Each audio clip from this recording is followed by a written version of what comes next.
नमस्कार, सत श्री अकाल, आदाब। मेरा नाम मनदीप पूनिया है और आप देख रहे हैं गांव सवेरा। हमारे साथ धर्मेंद्र कंवारी जी जुड़ गए हैं, हरियाणा के वरिष्ठ पत्रकार और पॉलिटिकल घटनाओं के ऊपर लगातार नजर रखते हैं। एक लिस्ट सुबह से वायरल हुई और लिस्ट थी कांग्रेस पार्टी के कैंडिडेट्स की। बड़ा बड़ा मजेदार। उसमें जो 9 नाम थे, 9 लोकसभा सीटों के लिए डिक्लेयर हुए थे, तो बड़े मजेदार तरीके से लोगों ने लिखना शुरू किया और एकदम हंगामा पड़ गया। हंगामा पड़ने के बाद कांग्रेस ने कहा कि ये फर्जी लिस्ट है। ये अभी, क्योंकि ये भी एक बात है कि कांग्रेस ने अपने ऑफिशियल हैंडल से उस लिस्ट को नहीं पब्लिश किया था, लेकिन उस पे केसी वेणुगोपाल के साइन और मोहर कांग्रेस पार्टी की, कहीं ना कहीं लोगों को लगा कि ये असली लिस्ट तो नहीं है। इस पूरी लिस्ट का मामला भी समझते हैं और साथ में समझते हैं कि जो अभी लोकसभा चुनाव होने वाले हैं उनमें कांग्रेस के कैंडिडेट कौन कौन हो सकते हैं और कांग्रेस इतनी देरी क्यों कर रही है। क्या उस कांग्रेस जो कैंडिडेट की अपने कैंडिडेट अनाउंस करने में देरी कर रही है उसका चुनाव पे कोई असर पड़ेगा, ये भी समझेंगे। धर्मेंद्र जी, पहली पहली बार नमस्कार। मैं तो ये जानना चाहूंगा कि जो लिस्ट थी, लिस्ट वायरल हुई, जब आप तक लिस्ट पहुंची तो आपका क्या रिएक्शन था? जब लिस्ट आपके पास या मेरे पास सब लोगों के पास लगभग एक समय में ही पहुंची थी, तो हम्म। उस लिस्ट को देख के मेरे चेहरे पे मुस्कुराहट आ गई थी। और पहला सवाल यही था कि कहीं जिस स्लीपर सेल की बात कही जा रही है कि कांग्रेस में कुछ स्लीपर सेल एक्टिव हो चुके हैं, उन हम्म। स्लीपर सेल ने अपना खेल तो नहीं कर दिया है। क्योंकि करनाल में जो प्रत्याशी मुझे दिखाई दिया या हम्म। रोहतक में आशा हुड्डा जी का नाम दिखाई दिया, तो एकदम से मेरे दिमाग में बहुत सारे सवाल तैर गए। तो फिर हम्म। मैंने अपने जो कांग्रेस में जो जानकारियां रखते हैं उनसे पुष्टि की, तो पता चला कि लिस्ट फेक बताई जा रही है। मुझे लगता है लिस्ट फेक नहीं थी। हम्म। लिस्ट पे हंगामा होने के बाद उसको फेक बताना पड़ा, ये कांग्रेस की मजबूरी है। हम्म। और हरियाणा कांग्रेस जो कांग्रेस आला कमान है, उसके लिए हमेशा ही एक समस्या की जड़ रहा है। क्योंकि यहाँ इतने सारे धड़े हैं और सारे इतने मजबूत हैं कि छोटी मोटी कमेटी में भी कोई नाम शामिल करना हो तो उसमें भी 3-4 लोगों के नाम कंपलसरी शामिल करने पड़ते हैं। तो भूपेंद्र सिंह हुड्डा जी हों चाहे शैलजा जी हों, सब लोग अपना दमखम दिखाते रहते हैं। और इस बार हुड्डा साहब मुझे लगता है कुछ ज्यादा ही एग्रेसिवली अपने कैंडिडेट का नाम डलवाने के लिए कोशिश हम्म। कर रहे हैं। जैसे आप हिसार को आप देखें, तो हाँ। हिसार पे वो जयप्रकाश सिंह के लिए ट्राई कर रहे हैं, जबकि वहां पे नेचुरली एमपी ब्रिजेंद्र सिंह, जब कोई बीजेपी का मंडल अध्यक्ष भी टूट के कांग्रेस में नहीं आ रहा था, उस हम्म। समय पे एमपी ब्रिजेंद्र सिंह कांग्रेस में गए, तो नेचुरली एक उनका दावा बनता है। लेकिन जी। उस दावे को वो काटना चाहते हैं। करनाल हम्म। में ऐसा लग रहा है कि कुछ लोग जो मनोहर लाल खट्टर हैं उसको बाई देने के मूड में लग रहे हैं। हम्म। और इसलिए पहली बार 20 साल में मैं तो पहली बार देख रहा हूँ कि लोग कांग्रेस की टिकट पे इतनी चर्चाएं कर रहे हैं। नहीं तो लिस्ट आती है, लोग नामांकन भर देते हैं और काम चल जाता है। लेकिन हम्म। पहली बार जो लोग बीजेपी को हराना चाहते हैं, खासकर हरियाणा का एक बहुत बड़ा वर्ग ऐसा है जो बीजेपी को हर हाल में हराना चाहते हैं, वो लोग कांग्रेस को सजेस्ट कर रहे हैं कि जी फलाना कैंडिडेट उतार दो, फलाना कैंडिडेट उतार दो। हम्म। और ये जो जन आवाज है, ये मुझे लगता है कि मोदी जी या मनोहर लाल खट्टर जी तक भी पहुंचती होगी और वो इसको हम्म। लेके चिंतित हो रहे होंगे।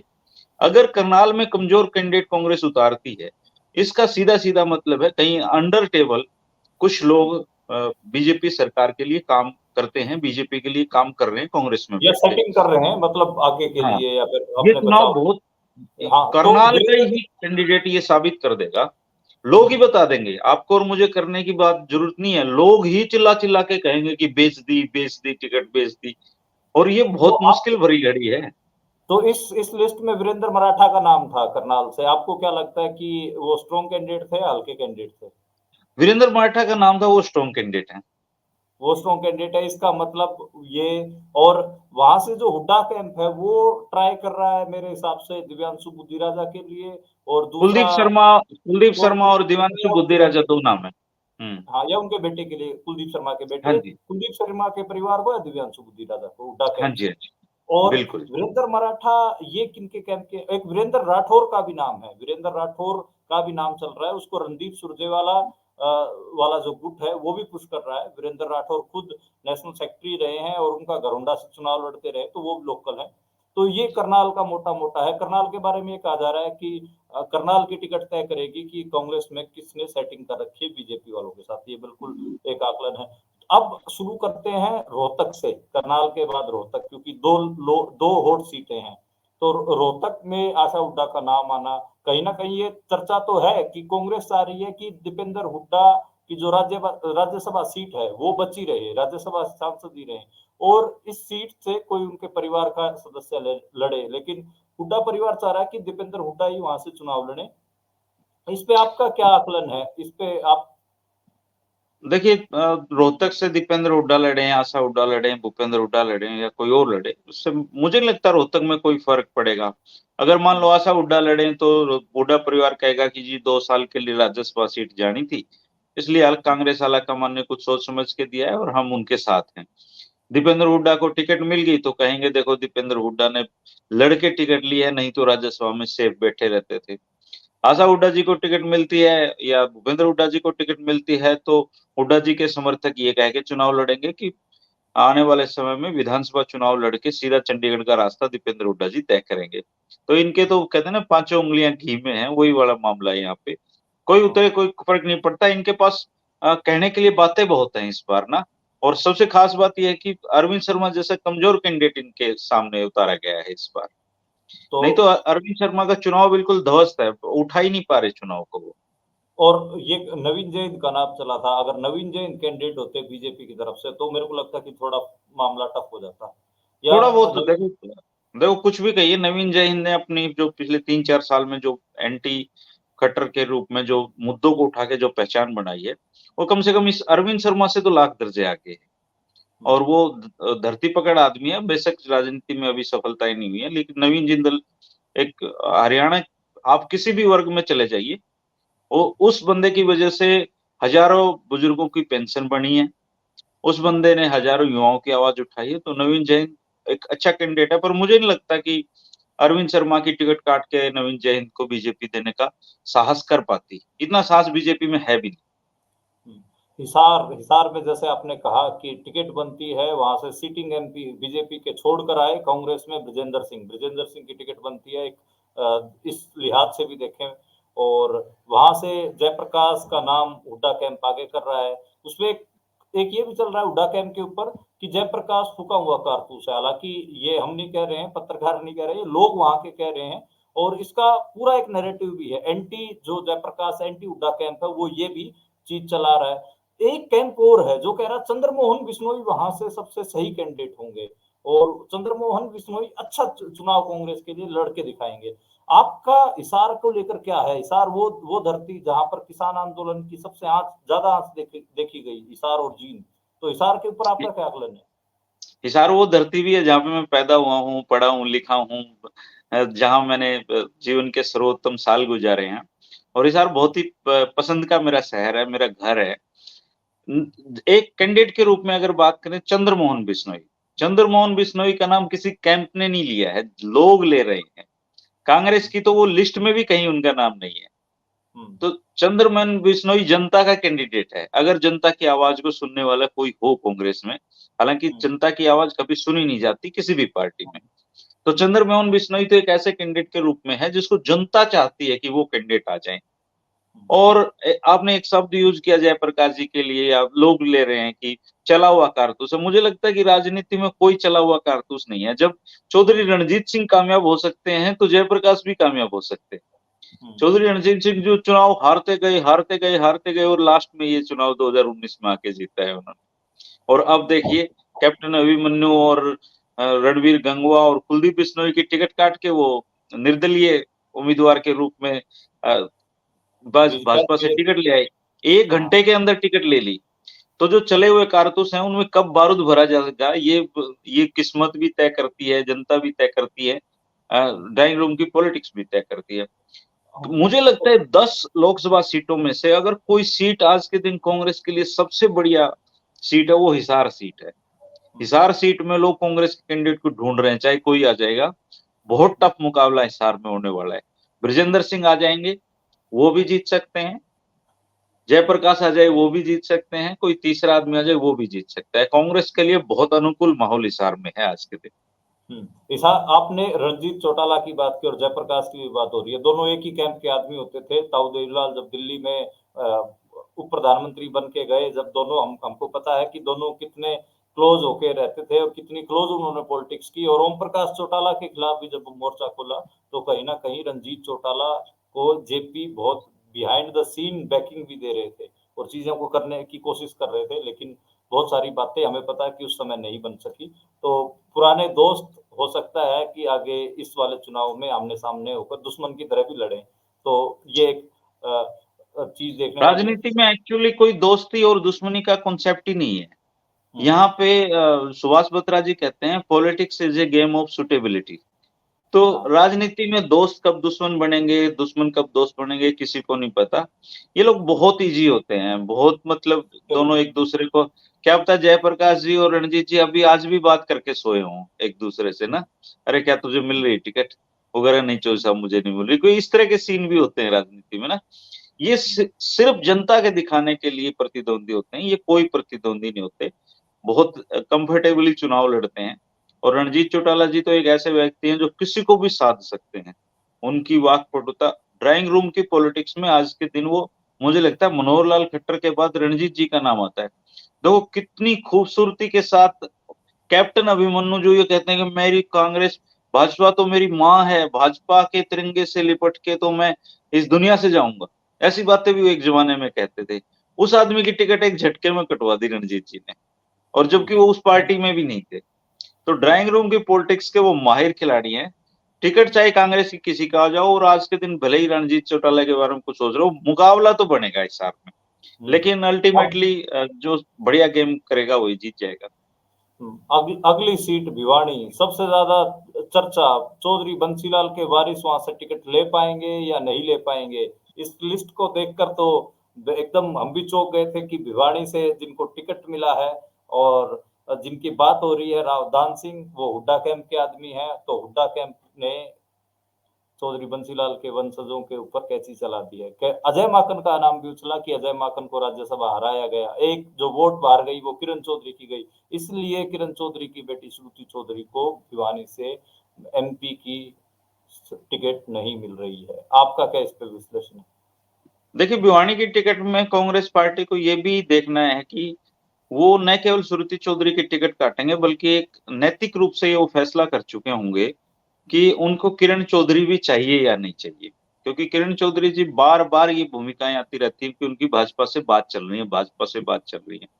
तो मुझे लगता है कि ये जो राहुल गांधी है ना, बुद्ध हो गए हैं अब बिल्कुल एक तरीके से, और वो एक अलग तरीके की पार्टी चलाना चाहते हैं। वो उनको कोई पार्टी से जाए कोई फर्क नहीं पड़ता। तो देखो ना तो श्रुति मजबूत है भिवानी में, और ना ही रावदान सिंह मजबूत है, दोनों ही मजबूत नहीं है। लेकिन यहाँ लड़ाई है खेमों की, अपने लोगों को टिकट दिलाने की। तो हम्म, उस लिहाज से देखें तो श्रुति को 2 बार मौका मिल चुका है, और दोनों बार बहुत बुरी तरीके से वो चुनाव हारी है। लेकिन कैंडिडेट के रूप में अगर देखें तो श्रुति चौधरी का अल्टरनेट भी नहीं दिखाई देता मुझे। और अगर रावदान सिंह को देते हैं आप, हारना उनको भी है, लगभग तय है। मुझे नहीं लगता कोई करिश्मा भिवानी महेंद्रगढ़ में हो सकता है। अगर अहीर वोटों के भरोसे दान सिंह को टिकट दी जाती है तो मुझे नहीं लगता अहीर वोट बीजेपी से अलग जा रहे हैं, और जाट वोट उनको वोट देंगे। तो बड़ा अजीब सा चुनाव भिवानी महेंद्रगढ़ में है। लेकिन 2 बार श्रुति को मौका दे चुके हैं, 1 बार रावदान सिंह को देने में भी कोई हर्ज नहीं है। ये का समीकरण भी कांग्रेस आजमा ले। लेकिन दरअसल लेकिन मैं दरअसल भिवानी महेंद्रगढ़ की कांग्रेसियों में सीट पे त्याग था। नहीं है। हाँ, लेकिन मैं भिवानी महेंद्रगढ़ की सीट पे था और मैं घूमा, लोहारू के रीजन में भी घूमा और मैं भिवानी के और भी बहुत सारे गांव में घूमा, महेंद्रगढ़ के गांव में घूमा। एक चर्निंग है, एक अंडर करंट है धर्मेंद्र जी। और ये मतलब ऐसा नहीं है, धर्मवीर सिंह के भी पैर हाथ पैर फूले हुए हैं और वो भी बिहाइंड द टेबल बहुत सारी बात करें। उनके समर्थक मुझे लोहारू में मिले, उन्होंने कहा कि अब की बार बैटल बहुत टफ है। लोहारू रीजन में किसान आंदोलन बहुत ज्यादा गर्म था। हरियाणा के जींद हिसार में सबने देखा होगा, लेकिन लोहारू की इतनी खबरें आप तक ना बेशक से ना पहुंची हो, लेकिन लोहारू में बहुत ज्यादा जो किसान आंदोलन था वो हावी था। तो ये कहा जा लोहारू रहा की जो है। भूमि है वो क्रांतिकारियों की भूमि है। उन्होंने उस सोरान गोत्र का एक बहुत ही समृद्ध इतिहास वहां पे रहा है। उन लोगों ने उस समय भी नवाब के खिलाफ लड़ाइयां लड़ी हैं जब पेट में रोटी ही नहीं होती थी। तो बिल्कुल। लोहारू के जो किसान हैं वहां पे जन जागरण की एक पुराना मतलब इतिहास रहा है। और निश्चित तौर पे आने वाले समय में न केवल इस अभी धर्मवीर सिंह के लिए, बल्कि विधानसभा में जेपी के लिए भी बहुत वहां पे खतरा है उस खतरा सीट बन के ऊपर। गुड़गांव सीट राजबब्बर का नाम उछला। और गुड़गांव से जो कैप्टन अजय यादव की दावेदारी है वो भी एक है।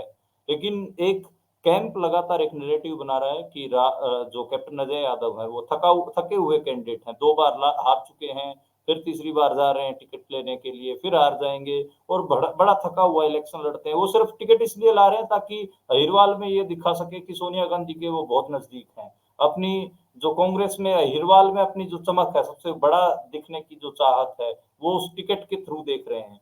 तो दूसरी तरफ राज बब्बर के बारे में कहा जा रहा है कि पुराने समाजवादी खिलाड़ी हैं। उन्होंने अलग-अलग सीटों को अलग-अलग तरीके से उपजाऊ बनाया हुआ है और जीता हुआ है। तो करिश्मा एक कैंप कह रहा है कि करिश्मा राज कपूर में है और दूसरा कैंप ये भी कह रहा है कि जो राज बब्बर हैं वो भारी हैं, वो नहीं चल पाएँगे गुड़गाँव से। आपका गुड़गाँव की सीट को लेकर क्या विश्लेषण है? देखिए, गुड़गाँव में इन दिनों मतलब इसी हफ्ते में 2 बार जाने का मौका मिला। संडे को भी मैं वहीं था, आज भी वहीं से हुँ, जाके आया हूँ।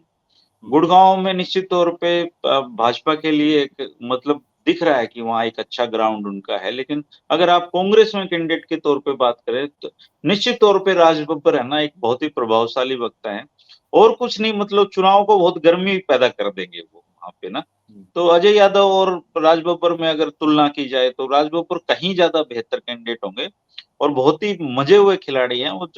वो अट्रैक्शन लोगों और कुछ नहीं, लोग वोट देंगे या नहीं देंगे मैं नहीं कह सकता, लेकिन लोग उनको सुनने आएँगे, लोग उनको देखने आएँगे राज बब्बर में। हुँ। और राज बब्बर प्रयोग कर लेना चाहिए। निश्चित तौर पे कैप्टन अजय यादव जी बहुत ही थकाऊ कैंडिडेट हैं, उनके बॉडी लैंग्वेज से भी लगता है कि वो थक चुके हैं।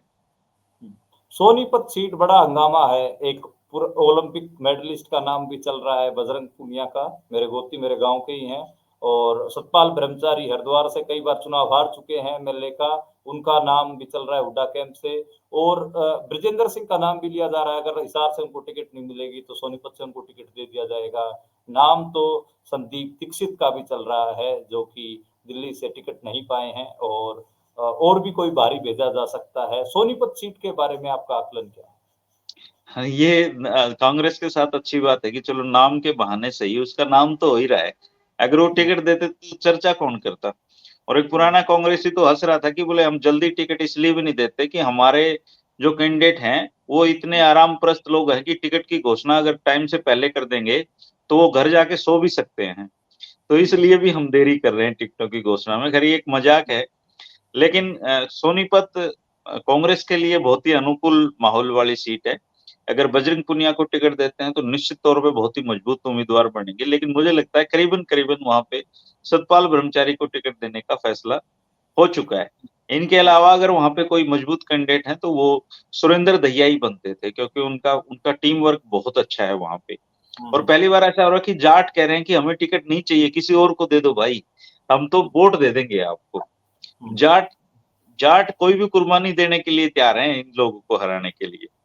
तो ये कास्ट समीकरण वहाँ पे है कि ब्राह्मण जीत रहा है तो कोई बात नहीं, तुम ब्राह्मण ले आओ, हम उसको वोट दे देते हैं। 2 सीटें रिज़र्व सीटें, अम्बाला की सीट और सिरसा की सीट। ये कहा जा रहा है कि सिरसा से कुमारी सैलजा लगभग तय हैं और उसी के बिल्कुल। बीच जो पॉलिटिकल कॉन्स्पिरेसी थियरी तैयार करते हैं, वो लोग कह रहे हैं कि अगर सिरसा से सैलजा जाएँगी तो कुरुक्षेत्र से अभय चौटाला जीतेंगे। मैंने पूछा कि क्यों जीतेंगे? तो उन्होंने कहा कि सिरसा में जीतने के लिए कुमारी सैलजा को अभय चौटाला का साथ चाहिए होगा और कुरुक्षेत्र में फिर उनको उसके बदले में अभय चौटाला की मदद करनी पड़ेगी। ये बात पॉलिटिकल कॉन्स्पिरेसी थ्योरी खूब चल रही है और ऐसे में 2 बाणिए मारे जाएँगे। ये गुप्ता जी का इलेक्शन आज के समय में हम कह सकते हैं सुशील गुप्ता का अच्छा इलेक्शन चल रहा है और अगर कुरुक्षेत्र की बात करें कि नवीन जिंदल से ज़्यादा ट्रैक्शन सुशील गुप्ता पा रहे हैं, ये सच्चाई है। अभय चौटाला अभी वो भीड़ नहीं जुटा पा रहे हैं, वो समर्थन नहीं जुटा पा रहे हैं जिसकी उनको उम्मीद थी। तो ये बड़ा मामला है। और शैलजा को अगर मिलती है तो कुरुक्षेत्र क्या अभय चौटाला जीत जाएँगे? ये पूरी कॉन्स्पिरेसी थियरी। पहले तो इस कॉन्स्पिरेसी को सुलझाइए। देखिए ऐसा है, अभय चौटाला शैलजा जी की मदद तो कर सकते हैं, लेकिन शैलजा जी मदद करने की पोज़ीशन में नहीं है कुरुक्षेत्र में। शैलजा जी के पास बेचारी के पास वोट कहाँ है इस कुरुक्षेत्र में? वोट उनके जी, पास लेकिन अम्बाड़ा में दलित वोट बैंक को एक इशारा ये कहा जाता है कि जो हरियाणा का दलित वोट बैंक है, कहीं न कहीं कुमारी सैलजा के एक इशारे का इंतज़ार करता है। ये और ख़ासकर दलितों में भी जो पॉलिटिकल एक्टिव दलित वोट बैंक है, वो ख़ासकर और वो आगे कोशिश भी करता है कि उनको कन्वर्ट करवाए। तो ये देखिए, इसलिए सिरसा में तो ऑलरेडी इनेलो ने अपना कैंडिडेट आज घोषित कर दिया है सिरसा में, और 3% वोट उनको अपना ये चश्मे का निशान है, इसको बचाने के लिए चाहिए। तो मुझे नहीं लगता अभय चौटाला कहीं मदद करने की पोजीशन पे भी हैं किसी की। तो ये कॉन्स्पिरेसी थ्योरी में बिल्कुल भी मुझे यकीन नहीं है। इवन वो कोशिश करेंगे कि उनका पार्टी का कैंडिडेट ठीक-ठाक वोट ले जाए। रही कुरुक्षेत्र की बात, तो लगे हाथ कुरुक्षेत्र पे भी चर्चा कर लेते हैं। सुशील गुप्ता जी का चुनाव अच्छा चल रहा है, लेकिन कई बार गेम में है ना, बहुत तेजी से दौड़ने वाला पीछे रह जाता है। ये 5000 मीटर की रेस जैसा काम होता है चुनाव लड़ना। इसमें जो धीरे-धीरे लड़ता है, आप इस बात को आप वहाँ के गाँव में जाके देखिए, नवीन जिंदल इकलौते ऐसे कैंडिडेट हैं जिसका जो आधार है जाटों में भी बहुत मजबूत है। बहुत अच्छे संबंध उन्होंने वहाँ मेंटेन करके रखे हुए हैं। तो चुनाव तो बनेगा वहाँ पे, लेकिन ओवरऑल दारोमदारी है कि 2 वाणियों के बीच में से एक जाट निकल जाए, ऐसी पोजीशन बिल्कुल भी अभी तो नहीं लग रही, कम से कम ना। पलविंदर खैरा जी वहाँ के बहुत अच्छे सामाजिक अध्ययन करने वाले व्यक्ति हैं। उनका कहना है कि ज्यादा से ज्यादा 1 लाख वोट ले सकते हैं अभय चौटाला जी, इससे ज्यादा नहीं। बहुत अच्छे नेता हैं, उनके नेतृत्व में कोई बुराई नहीं है।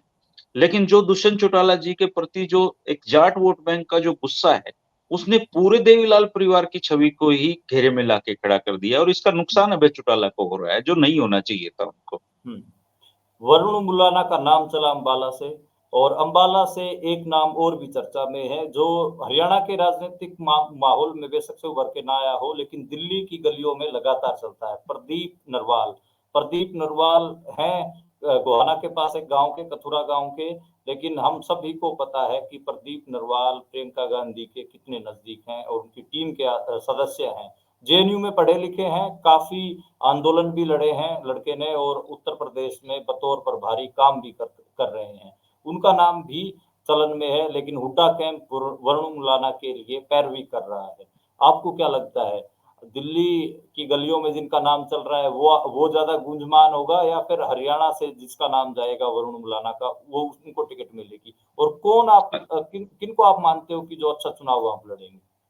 मुझे लगता है दोनों ही बहुत अच्छे कैंडिडेट हैं। वरुण मुलाना भी बहुत अच्छे कैंडिडेट हैं और प्रदीप नारवाल भी बहुत अच्छे कैंडिडेट हैं। अब ये भी देखना है कि प्रियंका अपनी इस मामले में चलाती भी हैं कि नहीं चलाती है। कई बार वैसे ही नाम जोड़ देते हैं नेताओं को, जबकि उनका कोई इंटरेस्ट नहीं होता उस सीट पे ना। तो मुझे लगता है कि शैलजा के अलावा जो, अगर आप वरुण को लड़ाएंगे या फिर प्रदीप नारवाल को लड़ाएंगे, तो यूथ आइकन के रूप में आप लड़ाएंगे। नए चेहरे को मौका मिल रहा है, दोनों में से किसी को भी लड़े, बहुत अच्छा चुनाव देगा वो।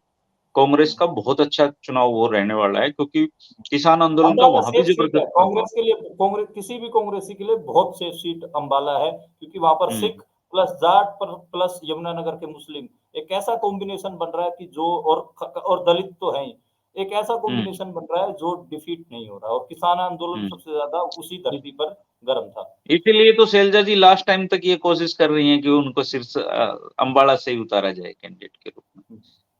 लेकिन अगली उनका सीट। नाम भी लोगों ने ही लिया है सिरसा में, हाँ। वो तो इंटरेस्टेड थे नहीं। अगली सीट फरीदाबाद, आखिरी सीट हम कह सकते हैं, लगभग सारी सीटों पे नाम हो गया है, और वहां पर हुड्डा कैंप से करण दलाल का नाम बहुत चला, लेकिन लिस्ट में नाम महेंद्र प्रताप का है।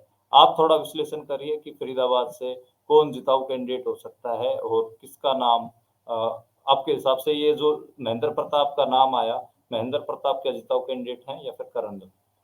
मुझे लगता है कि जिताऊ कैंडिडेट की अगर आप बात करें तो अगर मतलब मेहनत करें, करण दलाल जी कंजूस बहुत है, बताते हैं चुनाव में खर्चा नहीं करते वो। तो अगर वो, उनके पास आर्थिक संसाधन ठीक ठाक उन्होंने हुड्डा सरकार में मजबूत किए हैं, अगर करण दलाल को टिकट दी जाए और वो ईमानदारी से, मतलब जैसे बीजेपी चुनाव लड़ती है वैसे वो चुनाव लड़े, तो फरीदाबाद में मौजूद कैंडिडेट करण दलाल है। और आपने गुजर उधर से उतार रखा और हमें बदले में गुजर ही कैंडिडेट देना है, तो फिर महेंद्र प्रताप के अलावा आप, या उनके बेटे विजय प्रताप के अलावा आपके पास कोई विकल्प भी नहीं बचता है। और चूंकि वो हुड्डा साहब के रिश्तेदार भी हैं, कर्ण दलाल जी दोस्त भी हैं। कर्ण दलाल तो बहुत समय पहले बीजेपी में चले जाते, वो तो हुड्डा साहब की दोस्ती की वजह से यहाँ टिके हुए हैं। उनको बीजेपी में कई बार कई तरह के ऑफर बीजेपी से मिलते रहे। तो कर्ण दलाल अच्छी चुनाव में फाइट दे सकते हैं। अगर इन दोनों का विकल्प देखें, फाइट क्या, जीत भी सकते हैं, कोई बड़ी बात नहीं है। क्योंकि कृष्णपाल गुर्जर जी मेरे भले ही मेरे मंत्री निगाह रहे में हैं, उन्होंने महेंद्र प्रताप। काम कुछ नहीं कराया फरीदाबाद में। फरीदाबाद विकास के मामले में जीरो है। मेरे को महेंद्र प्रताप ज्यादा स्ट्रॉन्ग कैंडिडेट लगते हैं, क्योंकि उससे जो एक कम्युनिटी डिवाइड होना है, कास्ट डिवाइड होना है, वो नहीं होगा। और जो एक गुज्जर पॉलिटिक्स है, कई बार कांग्रेस के मामले में हरियाणा में आइसोलेट फील करती है, तो उसको कहीं ना कहीं किसी भी कम्युनिटी को आइसोलेट फील करवाना कांग्रेस के लिए मेरे को लगता है कि ठीक साबित नहीं होगा। तो वहां से मैं मुझे लगता है हाँ, महेंद्र प्रताप एक अच्छे कैंडिडेट हो सकते हैं। अगर ये तो हो गई बात कैंडिडेट्स की और एक फर्जी लिस्ट की। असल लिस्ट की कब तक उम्मीद आप लगा रहे हैं? मेरे को लग रहा है कि बिल्कुल आखिरी में 26-27 के आसपास लिस्ट आएगी। आपका आपका क्या अनुमान है? वो इस बार बहुत तरसा तड़पा के आएगी लिस्ट, इतना तो तय है। क्योंकि हरियाणा के कांग्रेसी अपने इस रिकॉर्ड को कभी नहीं खराब कर सकते कि स्मूथली यहाँ पे कोई चीज हो जाए। ये लास्ट टाइम तक लड़ते रहेंगे बहुत बुरी तरीके से। और मुझे लग रहा है नामांकन भरने के दिन भी तक भी ये मामला लटकाया जा सकता है। टिकट का किसी को नहीं पता कांग्रेस की कब आएगी। हम आपकी तरह, आप और हमारी तरह अनुमान ही लग सकते हैं बस। पर जब तक ना लगे तब तक कांग्रेस के लिए एक फायदेमंद बात है कि कांग्रेस की चर्चाएं बहुत हो रही हैं। इवन वो लोग भी चर्चाएं कांग्रेसी कर रहे हैं जो कांग्रेस का नाम भी अपनी जुबान पे नहीं लाना चाहते। मनोहर लाल खट्टर जी सुबह कांग्रेस का नाम लेके उठते हैं और शाम को कांग्रेस का नाम लेके सोते हैं। तो कांग्रेस का प्रचार प्रसार तो बीजेपी वाले भी कर रहे हैं। इनके लिए अनुकूल स्थिति है। देखो, क्लियरली दो भागों में विभाजित मतदाता हैं। एक वो हैं जो प्रधानमंत्री नरेंद्र मोदी जी को सत्ता देना चाहते हैं, एक वो हैं जो प्रधानमंत्री नरेंद्र मोदी जी को किसी भी हाल में इस बार हटाना चाहते हैं। कोई आए, कोई लड़े चुनाव, कोई फर्क नहीं पड़ता, उन लोगों को वोट सिंबल पे देना है। जो मोदी जी के प्रशंसक हैं उनको कोई नहीं फर्क पड़ता कि वहां दल बदलू कितने आए हुए हैं, कौन कैंडिडेट कैसा है, किसका रिकॉर्ड कैसा है। उनको वोट देना है कमल के निशान पे।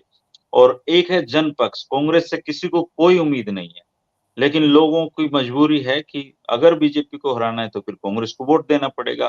तो इसलिए लोग कैंडिडेट सजेस्ट कर रहे हैं। तो कांग्रेस के लिए हरियाणा में कम से कम ये सबसे अच्छा चुनाव होने वाला है इन हाल फिलहाल के सालों में। जी, शुक्रिया धर्मेंद्र। और एक मोटा-मोटा एनालिसिस हमने कर लिया है। आगे दोबारा किसी पॉलिटिकल मुद्दे पर, हरियाणा के पॉलिटिकल मुद्दे पे जुड़ेंगे और ऐसे ही बातचीत करने की कोशिश करेंगे। बहुत इन्फॉर्मल बातचीत मैं और धर्मेंद्र करने की कोशिश करते हैं, और जो रिश्ता भी हमारा छोटे भाई और बड़े भाई वाला ही है। अब बस इनसे इनके हाथ का चूरमा खाना है, इनके घर पे आके, और स्वागत उसके बाद हाँ, स्वागत है। चुनाव में मैं ज़्यादातर अगर रोहतक में मुझे कैंप करना हुआ तो मेरे लिए एक ही पनाहगाह है, और वो स्वागत है, धर्मेंद्र आपका भाई। घर है। और सभी, मैं तो चाहूंगा कि जो सारे दर्शक भाई हैं, बहुत ही मेरी एक अपील लगा लीजिए, आप मार्मिक अपील है कि मेरे छोटे भाई के चैनल को आप बहुत ज्यादा प्यार दें, सब्सक्राइबर दें। वो बहुत संघर्ष कर रहे हैं जिंदगी में, और खास बात यह है कि गरीब लोगों के दोस्त भी गरीब होते हैं। हम भी कुछ नहीं कर पा रहे ये अपील करने के अलावा। तो हम भी उसी दुनिया में जी रहे हैं जैसे ये जी रहे हैं। तो आप लोग खूब इस चैनल को सब्सक्राइब करें। कम से कम हम यहाँ प्रोपेगेंडा नहीं चलाते हैं। जी, शुक्रिया, शुक्रिया धर्मेंद्र।